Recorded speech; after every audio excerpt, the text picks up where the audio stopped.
Hey everyone, you are listening to another episode of the All Things Private Practice podcast. I'm your host, Patrick Casale, joined today by my friend Jessica Tappana. She is an LCSW in Missouri. She owns a group practice and Simplified SEO Consulting, a business that helps therapists create SEO or search engine optimization. A lot of you listening probably don't even know what the hell that means. We're going to talk about that today.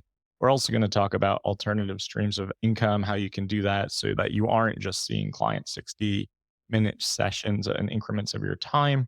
And we are also going to talk about the stresses of being a small business owner that a lot of people don't often see. Um, Thanks for being on here. I know we've been trying for a while, and that's kind of the nature of this, right? Is like schedules get wonky and crazy, and then all of a sudden it's a month and a half later.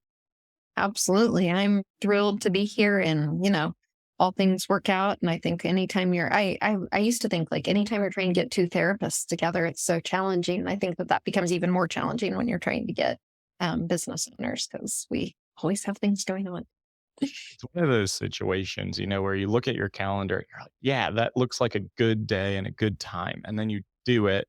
And then as it approaches, you're like, fuck, I don't have that time available. Or like I've overscheduled myself. So I do appreciate your flexibility. And I want to talk about, the importance of what you do in your other business besides being a therapist, because for everyone listening, a lot of them are starting out or, in a situation where maybe their practice is going, but it could be thriving. Maybe they're not getting the calls that they want. And a lot of people ask, like, what is the recipe for success? If networking is thrown into the mix and a good website, but SEO is really important. And I imagine that 95% of the people listening don't even know what that means. So you're the expert. Take it away. Yeah.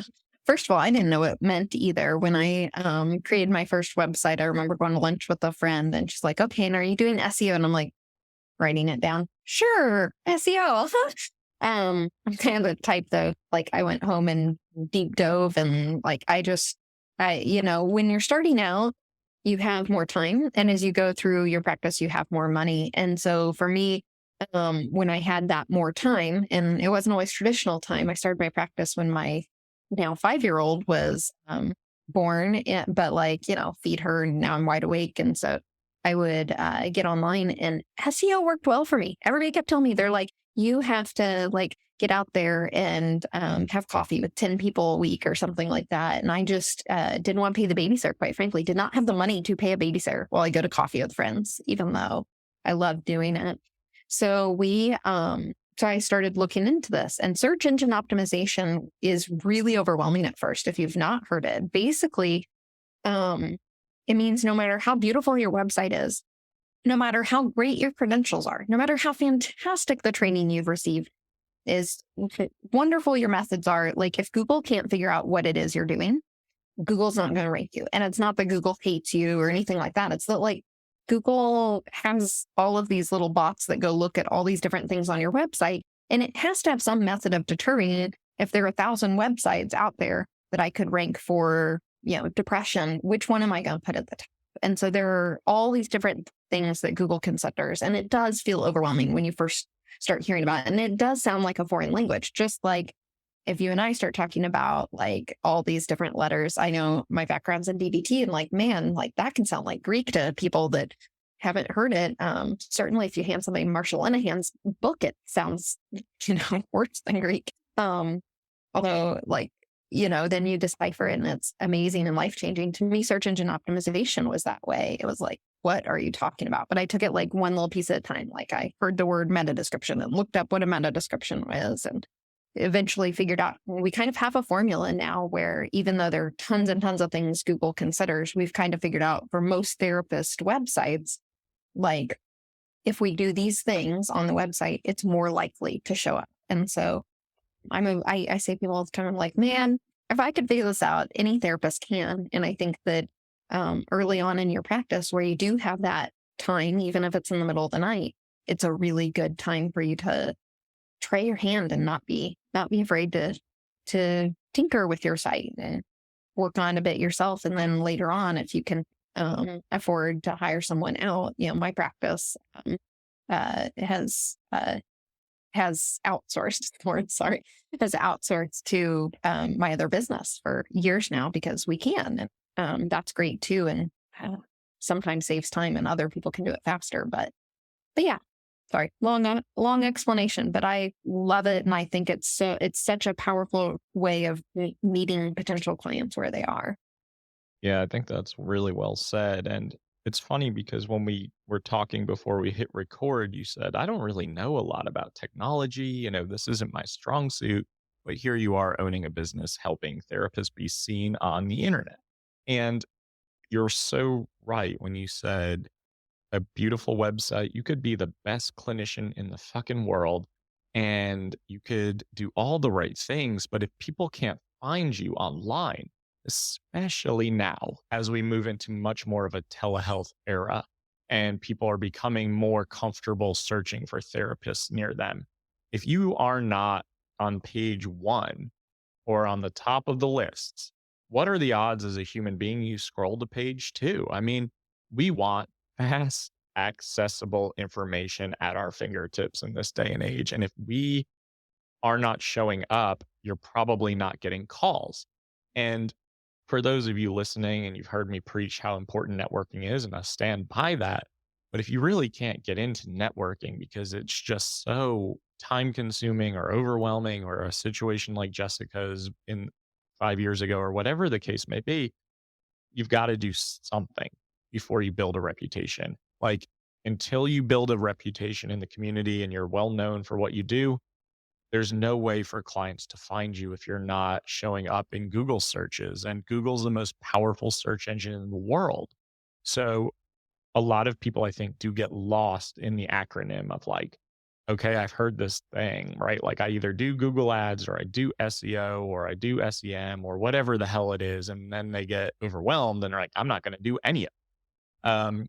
So tell me about like layman's terms, right? Like why this is so important for new therapists starting out and even established therapists or business owners. If you're listening to this and you're a business owner, it is still important for you to do. It doesn't matter if you're a plumber with your own business, a landscaper, a tattoo artist. Like people are looking for you on the internet.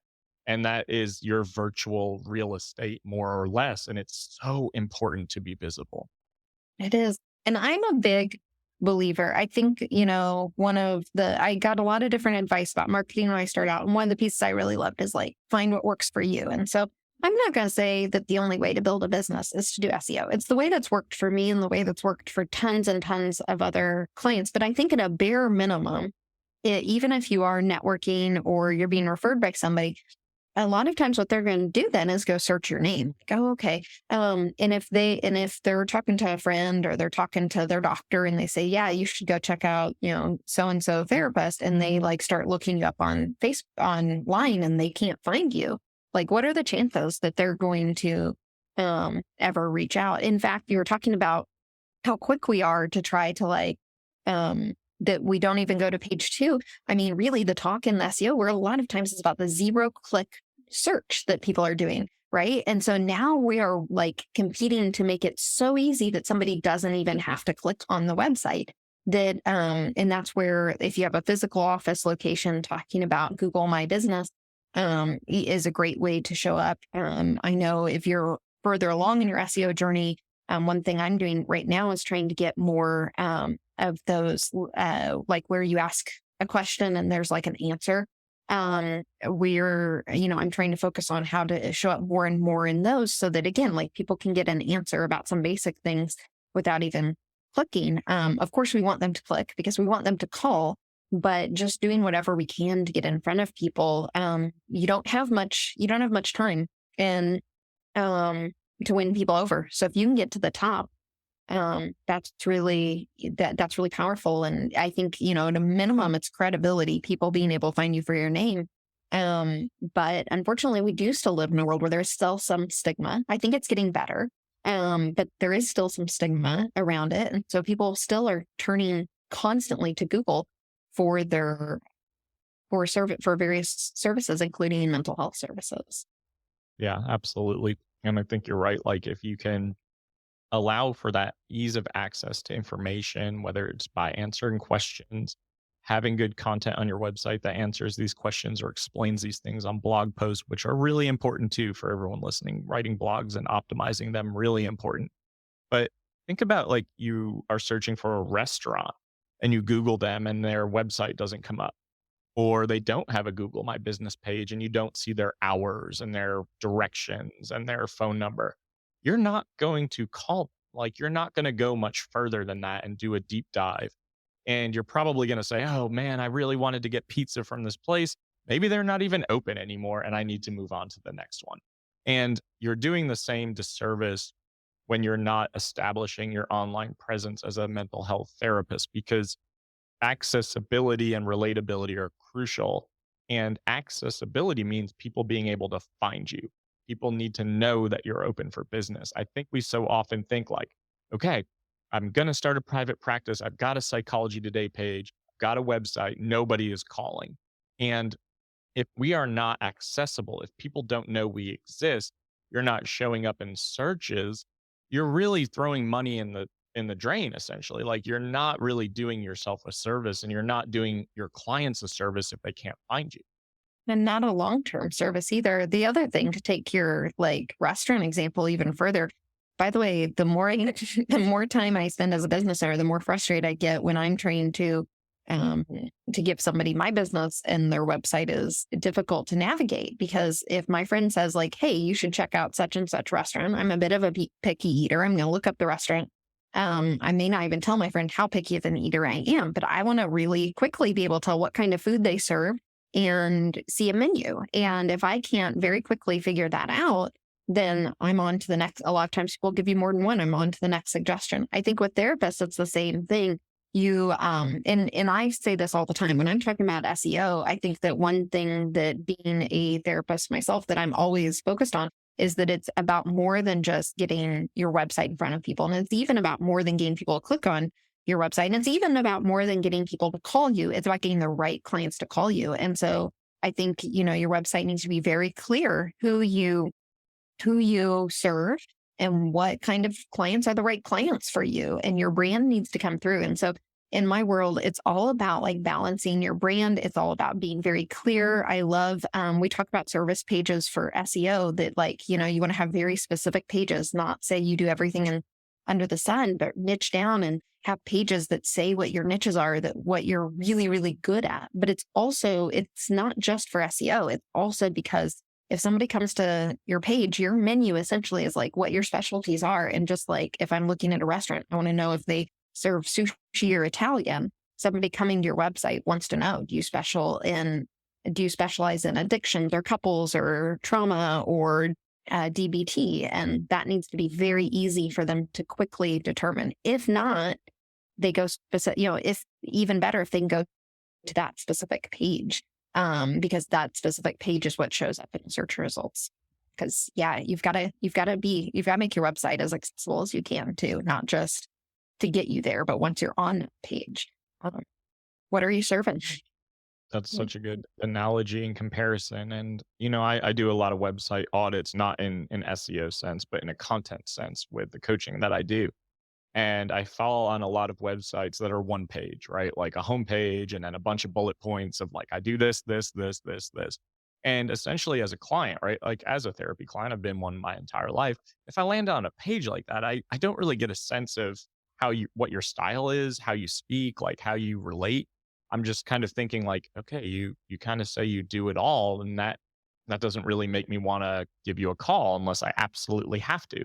And I think that is the important piece of all of this, is to recognize like you have to niche down. You have to be really specific in who you're talking to.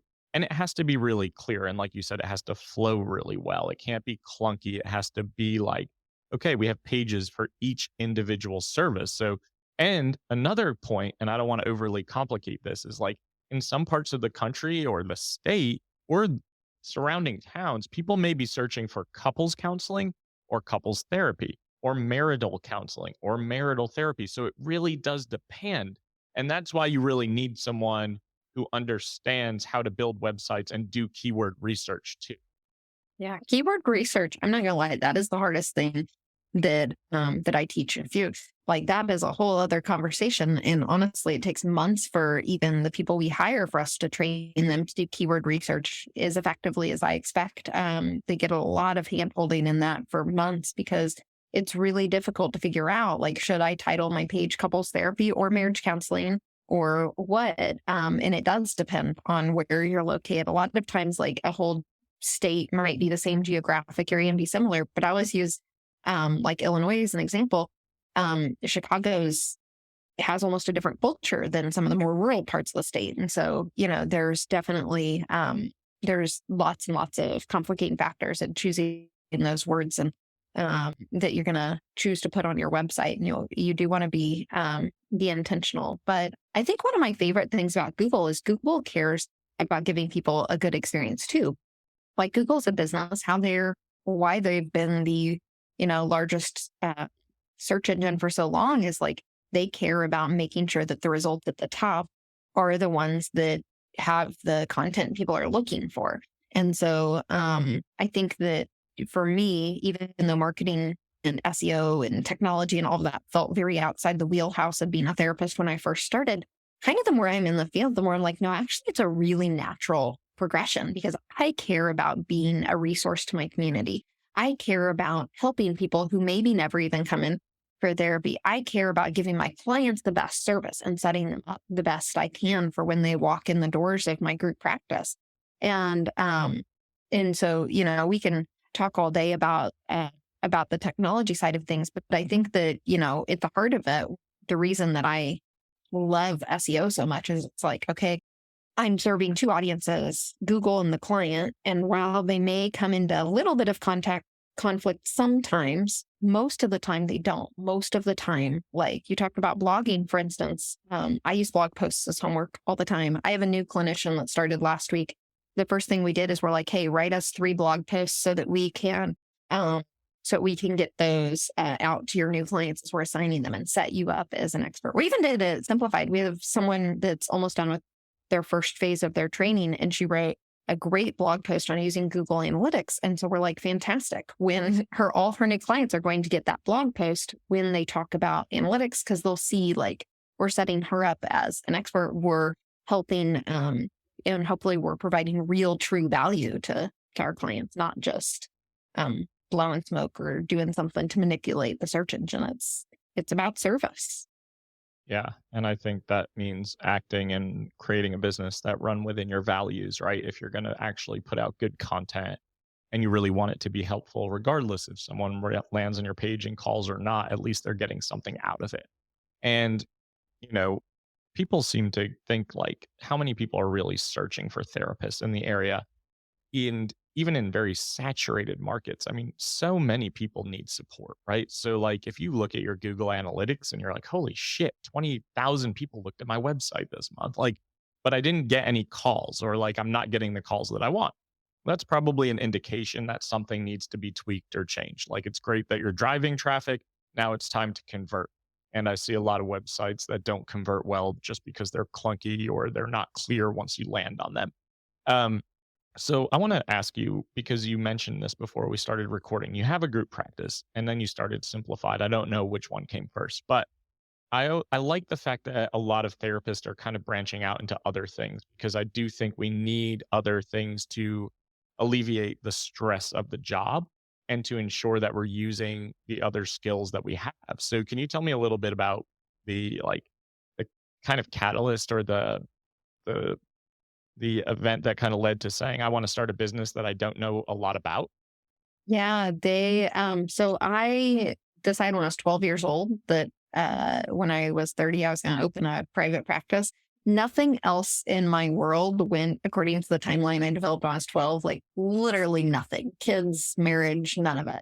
But that did. And so I started my practice, and I was going to be a solo clinician seeing 30 clients a week or whatever. But man, my heart broke over and over and over again, just with how big the need was and how many people would call and beg me to take them on. So it was natural then to expand a group practice, learn SEO, to build that. And then I joke that Simplified's the business I accidentally started because I started training some of my friends. To this day, training is my favorite part of what Simplified does. We're probably best known for people outsourcing and paying us to optimize.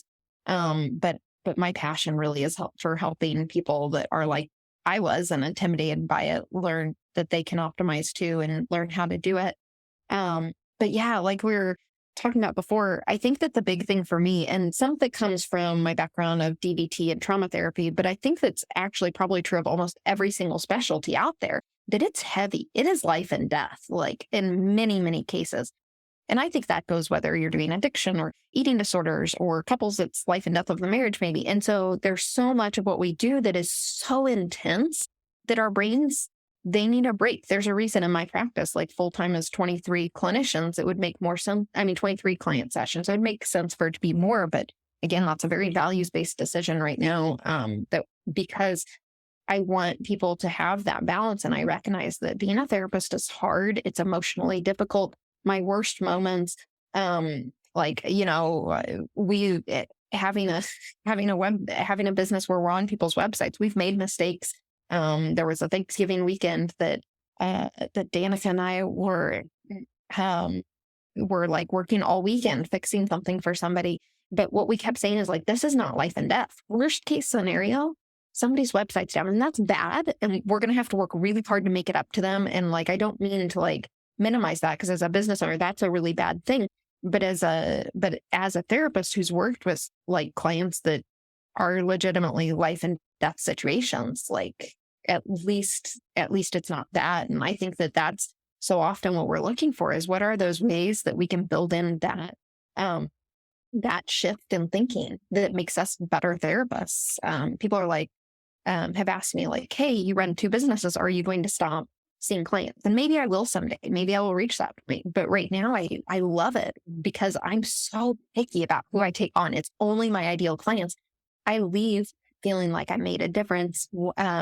My lead clinician, like she we just like every time after I'm leaving, she's like, you're smiling. I'm like, of course I'm smiling. I saw an ideal client that I'm equipped to help. I'm able to specialize in niche and really see those ideal clients. And I think that for me, that ability to see the really ideal clients, and the diversified income. So I'm not as stressed about money and just focused on, really the helping side of things.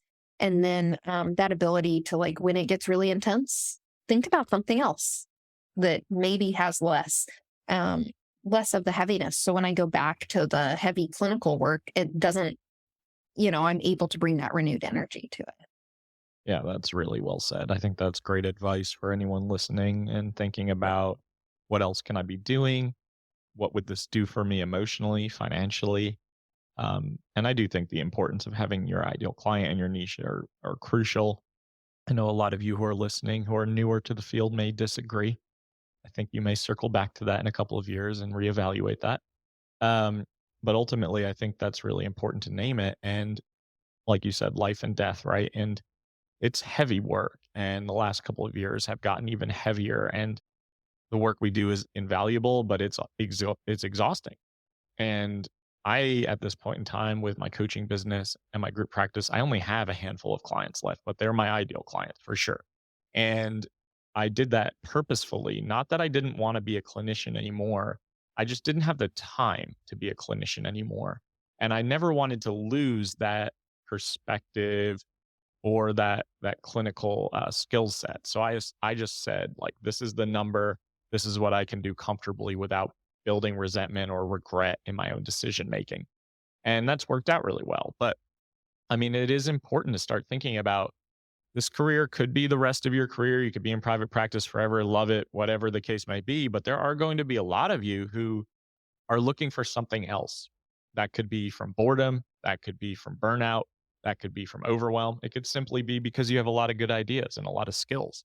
So it's just important to maybe take a step back sometimes when you have free time and just kind of reevaluate what else would you like to do. And this career is ever evolving and changing. It doesn't have to look one way for the rest of the time.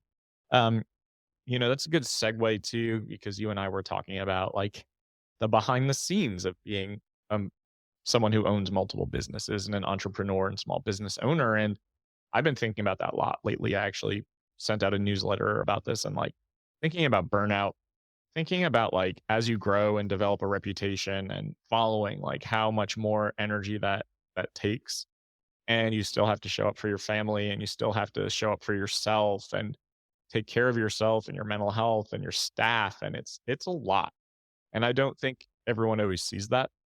I think we see the pictures on social media of like people at the beach and people on vacation and the new car someone bought and the freedom that they have. And a lot of those are true, but I don't think we talk about or look at this stuff that is actually like the grind and the part of running a business that takes up a lot of damn energy too. It does, and it takes a lot of you, and, I've been going to a lot of conferences, and I love it. To be honest, after 2 years of a pandemic, there's a sense of energy I'm getting from reconnecting with people and seeing people in person and meeting people, like, when I met you briefly when I was, with some friends, in Asheville. But that's so good for me. But there was one this spring where I left and cried on the plane, and like that.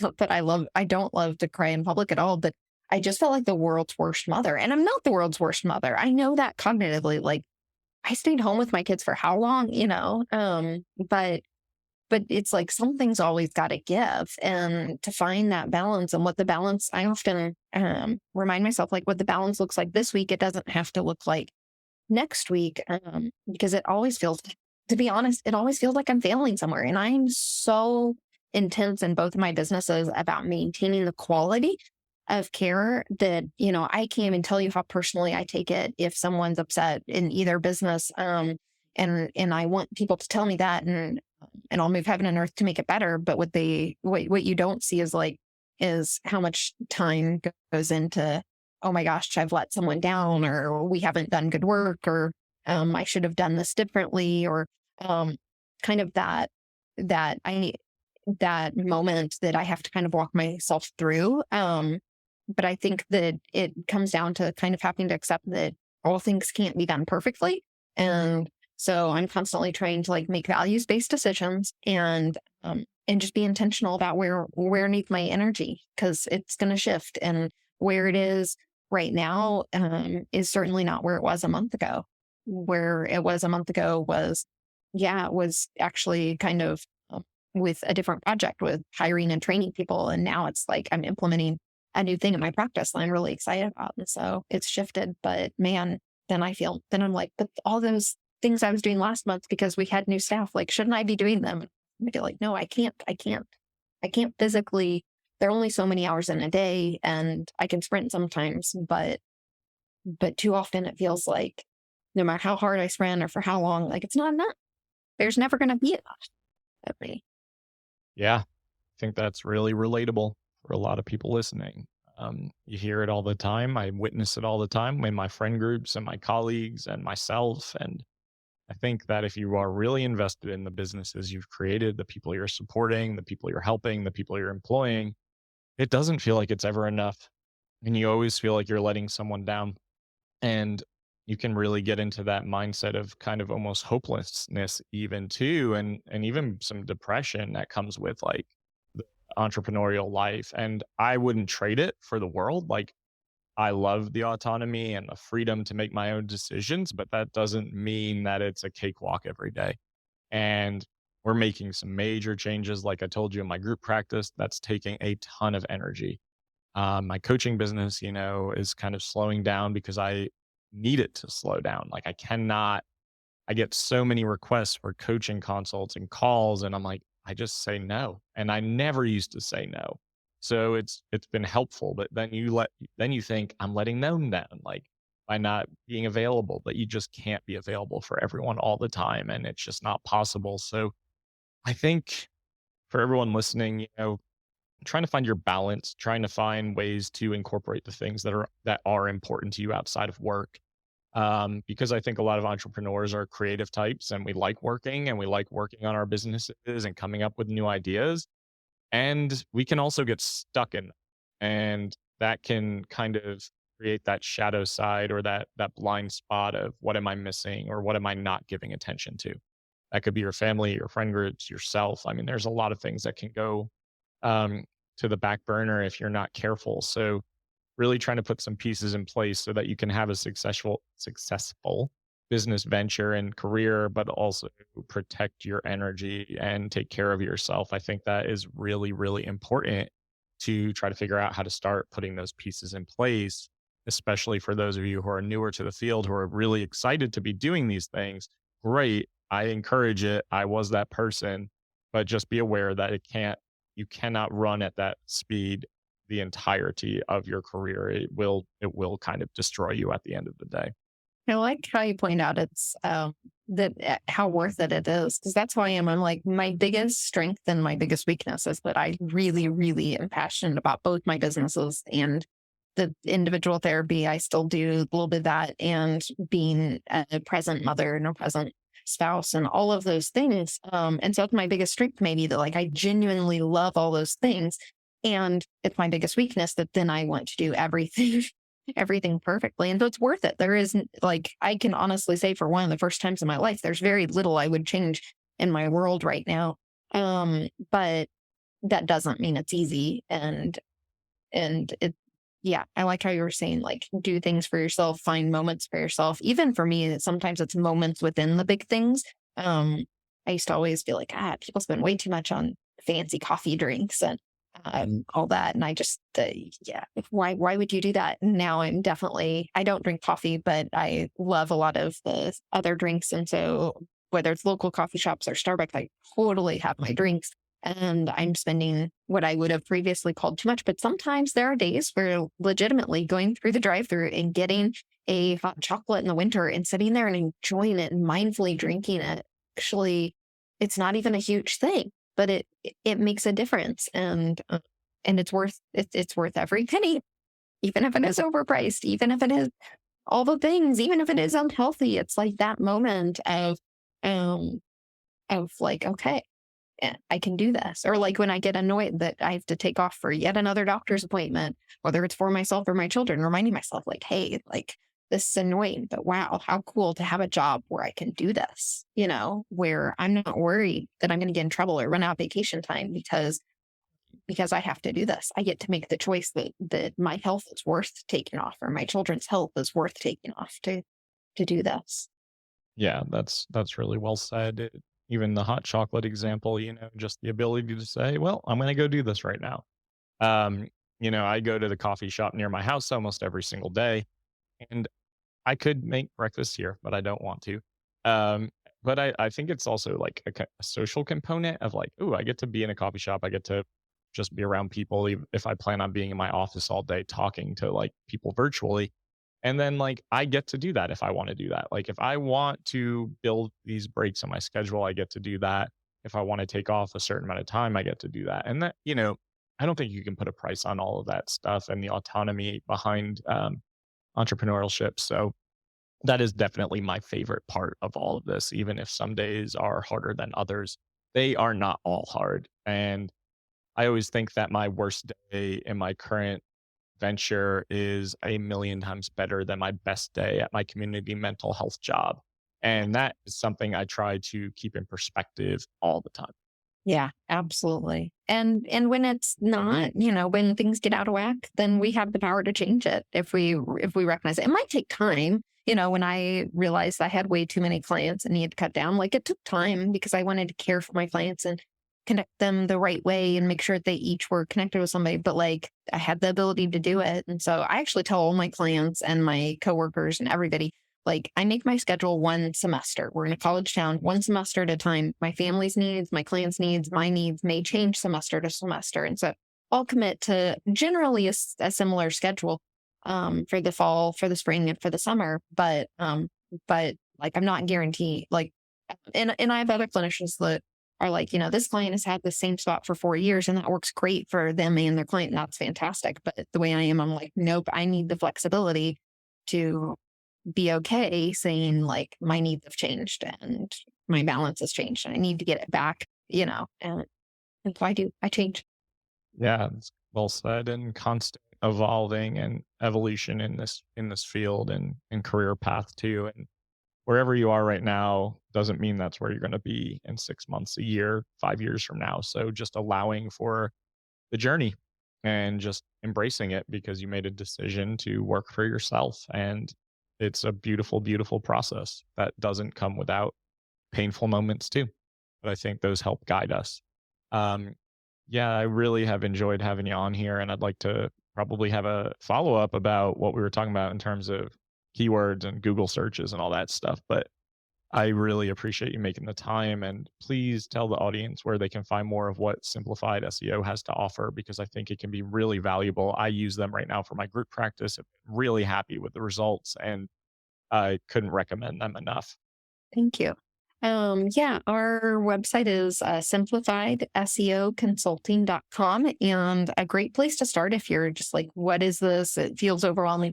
We have a free 7-day email series where I just kind of each day pop into your inbox and say, like, here's a basic thing that you can do to improve your rankings. And they're pretty basic, but the idea is that you start to get a feel for what it is this fascinating and something you want to learn more? Great. We have lots of resources for that. Is this something that maybe you could do, but that you just don't have the time or motivation to do? And you can start to get a feel for That's it. awesome, and I'll have that in the show notes too. They have a do-it-yourself course that you can outsource completely, so you have a lot of options there in terms of having more visibility on Google searches, making sure your company shows up first. And if I appreciate. Oh, sorry, go ahead. Sorry. And if somebody does want to do it themselves, that's a good point. Where you can put the show notes, there will be a code for 20% off. It'll be ATTP, any of our DIY courses. And we try to keep those, as affordable as we can to start with. But if you can take that 20% off and make it even a little bit easier to dig in and try to do some of this on your own, especially if you are in that startup phase. Who knows? You may end up deciding you love it like I do. You may, and then, hey, that can be a whole new venture. I just for clarification, I think the code will probably end up being ATPP, Yes. um, just so everyone has it for all things private practice. So that will be in the show notes, and when we release this episode, that will be live and available to all of you. For everyone listening to the All Things Private Practice podcast, new episodes out every Sunday, all major platforms. You can like, download, subscribe, and share. If you want to find more of me, coaching, consulting, retreat planning, podcast information, if you want to be a podcast guest, go to allthingspractice.com or join the All Things Private Practice Facebook group. Doubt yourself, do it anyway. We'll see you next week. Thanks, Jessica. Thank you.